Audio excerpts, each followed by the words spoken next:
What's up everyone, it's Kara Corey here and I've got a great, refreshing summer protein recipe for you. So coming into the summer months, it's beautiful out and I just want something like fruity and tasty. So what I'm gonna make for you today are blue balls. Trust me, you want these blue balls in your life and particularly in and around your mouth. So that's what I'm gonna show you how to make today.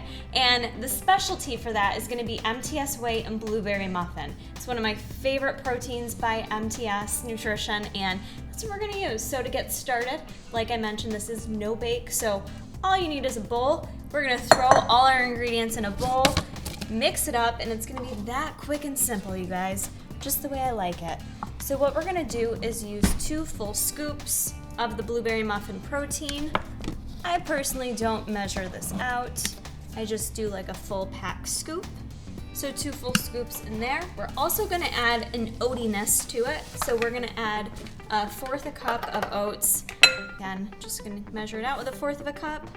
I like adding the oats to it. If you just use the protein, it's gonna stay a little too sticky, so the oats kind of help bind it together and give it a really nice texture. Next, what we're gonna do to kind of add some health to this recipe, a little extra boost as I've been trying to do here, is we're gonna add a tablespoon of chia seed to this recipe.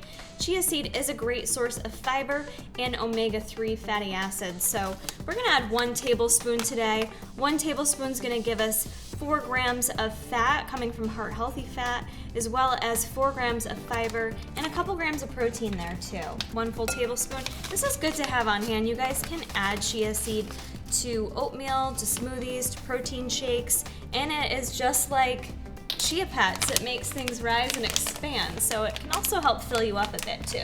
This is optional if you don't have it on hand. It's not gonna make or break your recipe, but just to add some nice flavor to our blue balls, we're gonna use some of this sugar-free, fat-free white chocolate Jello mix, and I'm gonna add 1 tablespoon of it, which ends up being about 8 grams worth. So it does add just a little bit more carbs to the recipe, but not a significant amount. All right, so next what we're gonna add is some sort of almond butter, and I'm using a caramel almond butter, but you can use whatever you want, and I went ahead and melted it. So I've got 2 tablespoons here of the melted caramel almond butter. I wanted to melt it just because I think it makes it a little bit easier to mix this all around. And then for sweetener, this is totally optional. You can add honey, agave, you name it. I've got a couple options here. I've got a Jordan skinny syrups. You can find these at like a Target or a Marshall's. They have tons of flavors of those. And I also really like this Better Stevia by Now and French Vanilla. So I'm not gonna add a ton, but I'm gonna add like a, get some squirts going on in there. Alrighty then, moving on. I'm gonna go ahead and first mix this up and see what we're working with in terms of dryness. This is one of those recipes that you don't wanna get it too wet too fast, all right? So you wanna slowly add in milk as needed. So I've got some unsweetened cashew milk behind me, but I first wanna kind of mix it in and see how it's looking. So it's gonna be very dry. And then what I'm gonna do is take about 1/4 cup of cashew milk, dump that right in there, mix that up, and see where we're at. So don't jump the gun on this with adding too much too fast. Like take a few minutes and really see what you're working with. This is still just a little too dry, but I don't need a lot more. So I'm gonna add just probably 1/8 cup. Maybe I wouldn't even add all of that. I'm not gonna add all that yet, just to be safe. And stir that up. And that definitely ends up being enough milk, so I'm just gonna make sure I just continue to stir this up really well, make sure all those flavors are mixed in there. It's really easy once you've got that all mixed up. I'm just gonna take a tablespoon so I can have equal amounts of my blue balls, and I'm just gonna put them on this paper plate.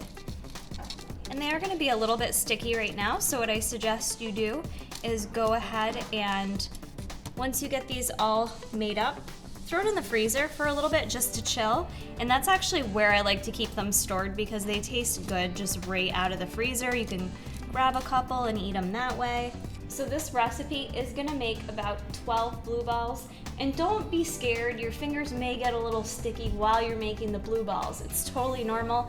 You can just lick and enjoy your fingers afterwards.